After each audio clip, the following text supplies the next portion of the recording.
to Texas, first time being in a jet plane since I was like 17, going to Pittsburgh, Job Corps. So I was a little excited for that, nervous, but I'm trying to play it off.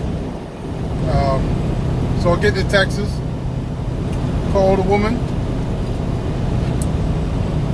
She came straight, got me from the airport in a Stevenson transport van. Me and a couple other people were there. Took us to the hotel. Man, bro, I get to this hotel. This hotel's a whole different story. I knew it was kind of shady by how it looked. Now, the one where I did my first, where I was learning to get my CDLs at, wasn't that bad. That hotel was not that bad.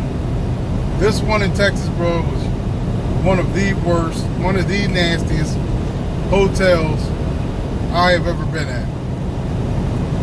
So, you got to do orientation. They'll tell you what time, come down in the morning, everybody go pile up in the van.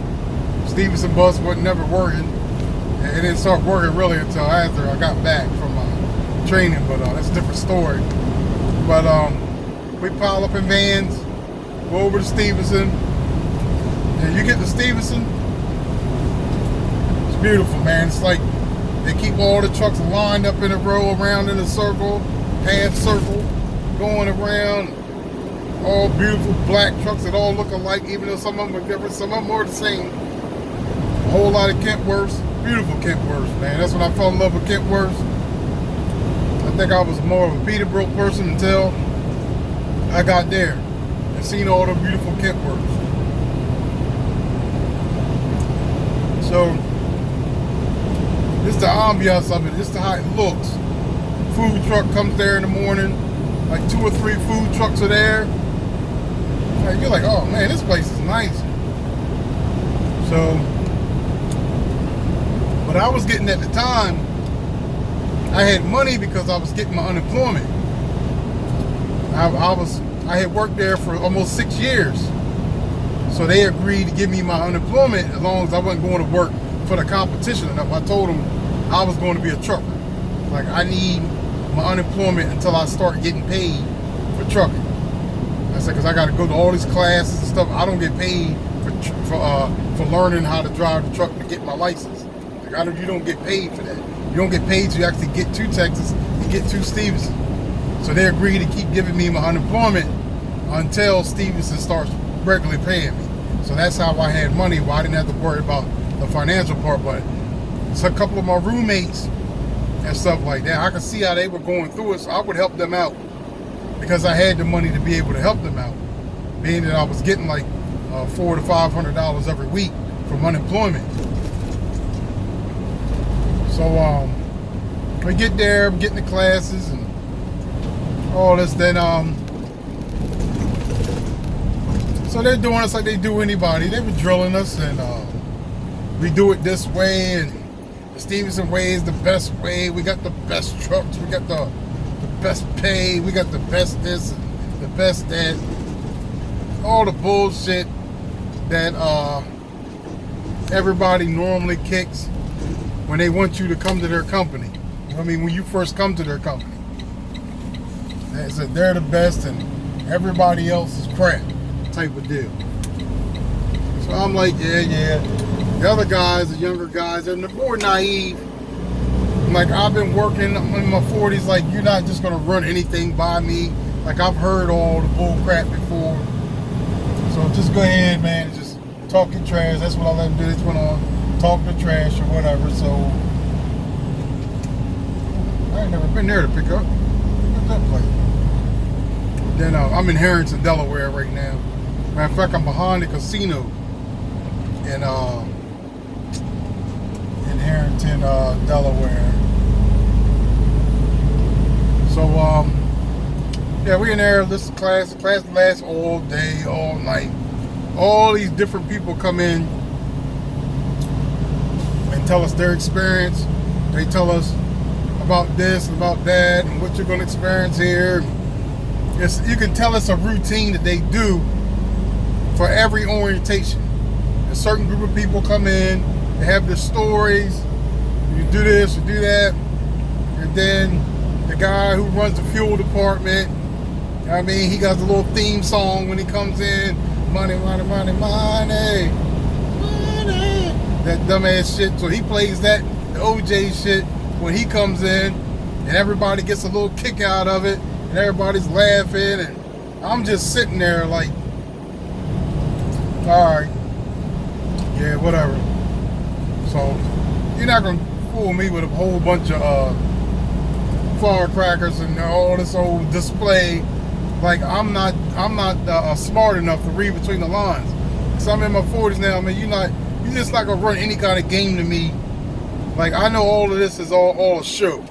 I know it's all a show. I can't prove it's all a show, but somehow I know it's just all a show. So they put on the little show. Then the next day, we all go out to the trucks, look around. They're showing you around. They're basically teaching you the stuff that you don't know.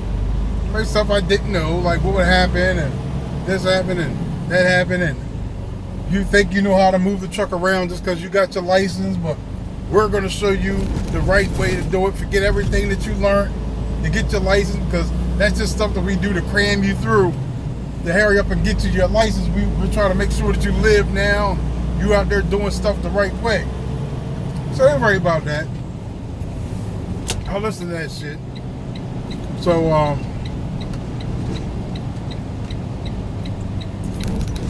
it's all night, all day. Getting in the trucks. Start backing and parking, all the stuff we used to do. And then, as the week goes along, you take another physical and all that again. Why, I don't know. I already got my medical card, but somebody got to do another piss test and all that when you get there. I guess that's for all the junkies that decide they could beat the test. They only had to be clean long enough to get the license. So we had to take another drug test and all. I'm not worried about it. I don't drink or do drugs, so it's not something I worry about when it comes to taking drug tests or alcohol tests. I'm not worried about it. So take all the other tests again. Then they start having trainers, but the trainers that were there were the trainers that were in training to become trainers.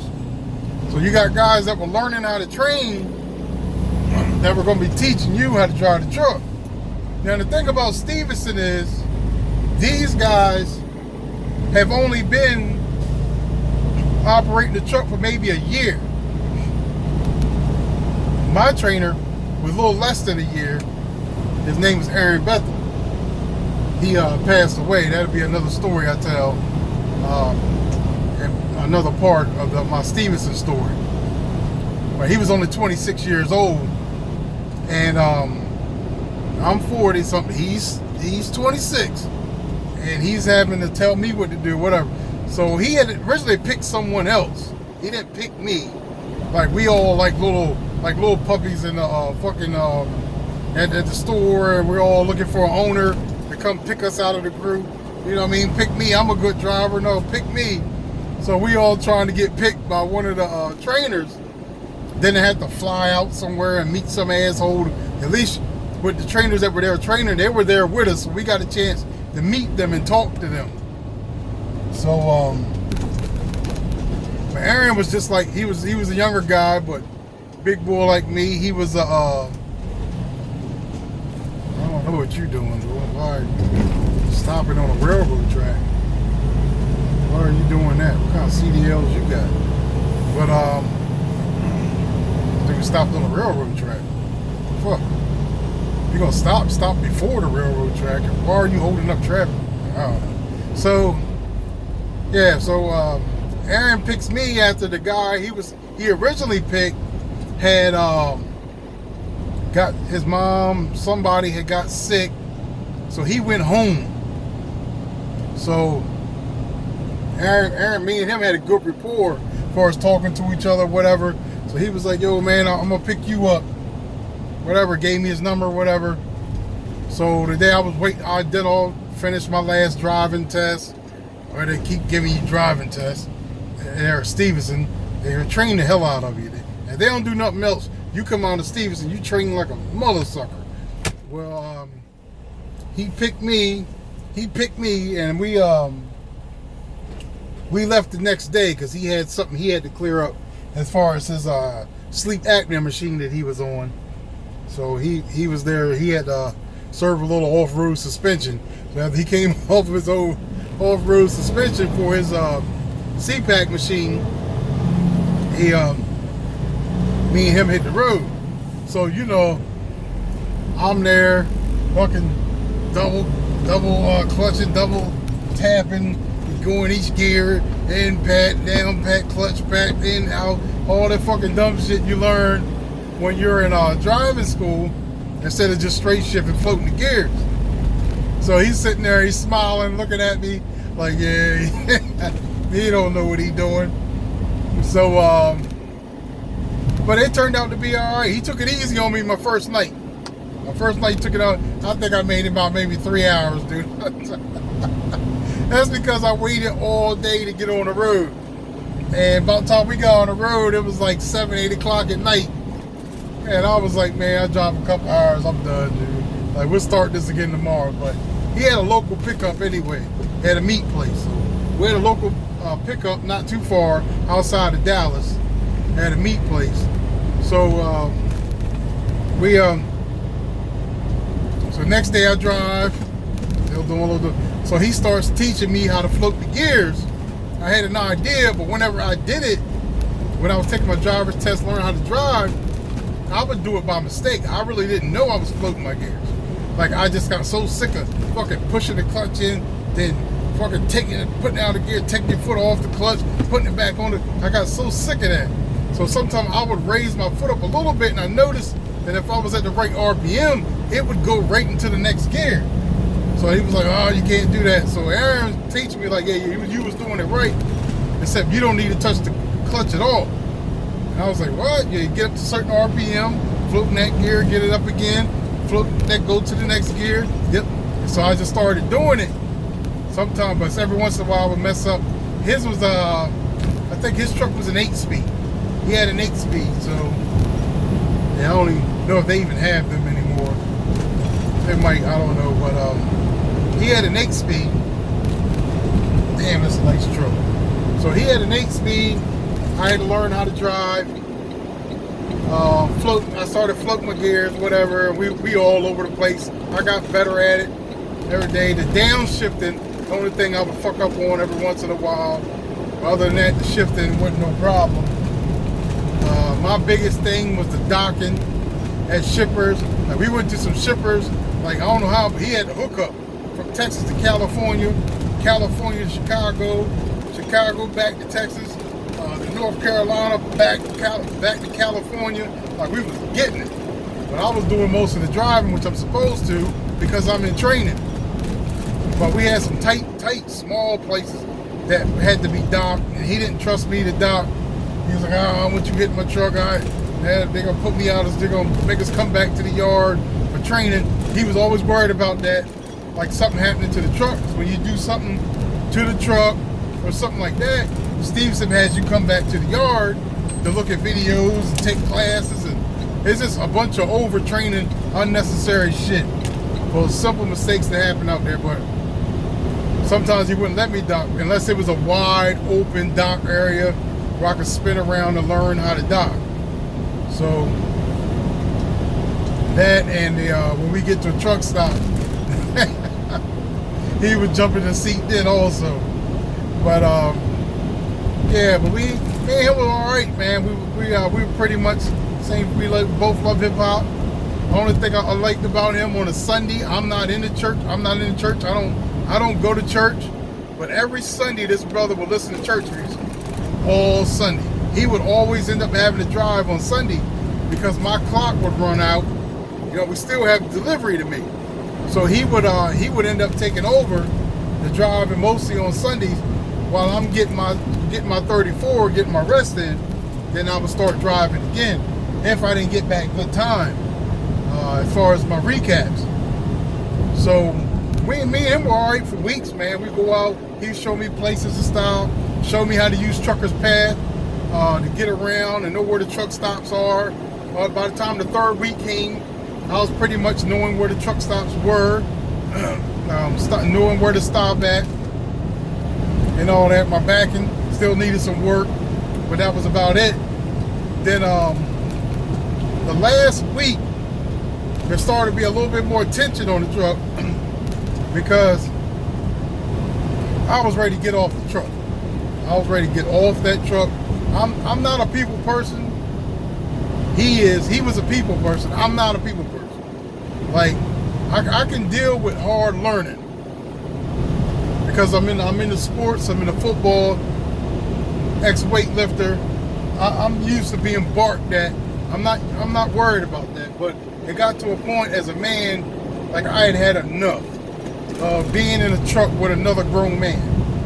I had enough of it. So there was a little bit more tension between us like the last week. So I remember we was in Oklahoma and he finally got the call to send me back to the yard.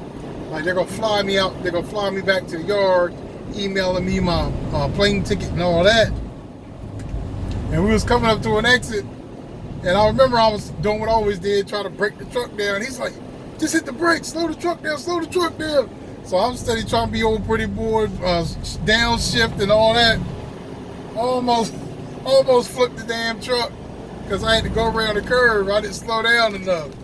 So he couldn't wait for me to get the hell off that truck. So that was the last day of us being on the truck together. But we were cool, man. Like we were real cool with each other. Whatever he called me an Uber.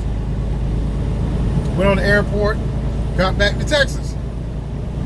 So I gets back to Texas, I'm thinking, I'm about to get my truck. I'm about to get my truck. That's truck time.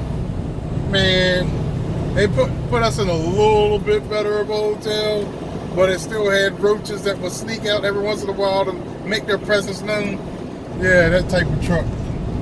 So I had one roommate who had got kicked off a truck. So he was waiting on another truck. When I first got there, there was an African guy there. He was Haitian. He was Haitian. And me and him turned out, we ended up being friends later on. Even every time I only seen him, he was laying in the bed with the covers up to his neck. Like I never saw him no other way but just like that. Because he was waiting on his cousin to come get him. So he could go out on the truck with him. But so we got the orientation and all that. More orientation all day, all night. More parking. After we already been out on the road for 5 weeks, driving the truck around, you got to do more parking and more maneuvering the truck around. Take more tests. More people coming in there to talk to you about the Alliance program, the lease program. That will be in another video because that led to my end of me being with Stevenson. The Alliance lease program. And finally the day came and I finally got my truck. So it took about, I got there on a Friday, I got my truck on a Wednesday. Thursday I got my truck. Finally said they got a truck for me. It was a Kentworth. It was a 10-speed. I hadn't driven a 10-speed. So I was looking at it like, oh, that's a 10-speed. What am I going to do with this? I was so used to driving the 8-speed, plus the 8-speed was the first truck I ever driven. Even in driving school, when I first got my license, the 10-speed, the 8-speed, was the first truck I had ever driven. So, I got a 10-speed, so I'm like, all right. So Aaron's talking to me, he was back at the yard at the time to get his new driver. So new trainee, whatever. So he was explaining to me it's really no difference. He had to drive a 10-speed before, you know what I mean? It floats all the same. Your downshifting is going to be a little different, but pay attention to your RPMs when you're downshifting. You should be able to go right down to the next gear. So I'm like, all right. So at this time, I'm on my way home. They give me my home time so I could go home. So I went on, got my trailer, got my load. I was already on a load. So the load took me home, and then it took me to a drop in Georgia. The Georgia where I was going. I took it home, took it to Atlanta, did my drop, I went home empty. There was no difference, really, except there was something up with the 6th gear. Like, I would go straight from 5th to 7th with no problem. I never went to 6th gear unless I was climbing a hill heavy.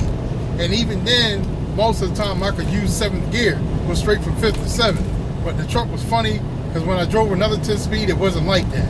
Like, I floated all the way, floated over to 6th, up to 7th. But for some reason, this was 5th, straight up to 7th. I was like, whatever. So that's the way the truck was. I had that truck for about 90 days. 90 days. So that was my truck. I was all over the place. California, Illinois, Florida. Where else did they send me? They sent me to Syracuse, New York, down to Texas, always in Texas, coming up out of Texas, Laredo, all that. So, you know, you do what you normally do when you first get a truck, company driver. But I was being paid different. I was being ran differently because they wanted me to be part of the Alliance program. So that's why they were running me a little different than they were running the other company drivers. So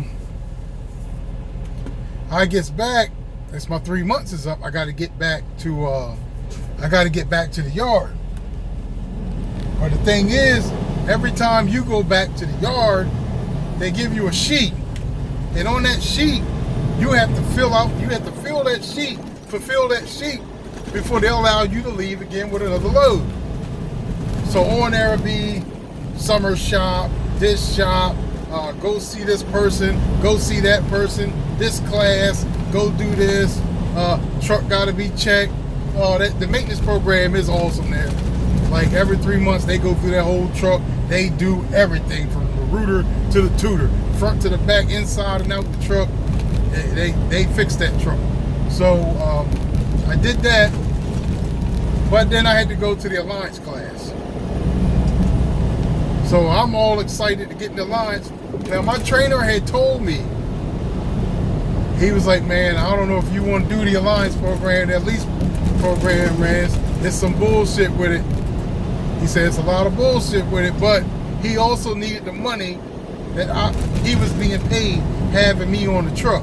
And he also gets paid for me joining the Alliance program. All I do is say why I joined, use his name, he gets paid. So in a way, he was trying to warn me, but he also needed to get paid from me being on it, for me choosing the Alliance program, the leasing program. So on my next video, I'm going to explain what happened while I was on the lease program, the Alliance, and why it led to me ended up leaving Stevenson, and why I'm no longer there, and why I would never ever go back there. There was things I learned about that company and how they operate and how they really don't care anything about the drivers, and they feel their job is to get you trained, get you in the truck, and run you through all 48 states, to run the crap out of you and hardly not pay you anything. And they find reasons not to pay you. From this paper wasn't right, oh, we didn't see this, oh, you said you got there this time, but you put this time on your paperwork, it was always an excuse not to give you some money for something. Always. And I felt like for $500 to $600, $700, like it just wasn't worth it. And I was on the Alliance program, and I was making the same exact money I was making as a company driver. I'm gonna get into that also. So this is part 2 of my Stevenson transport experience.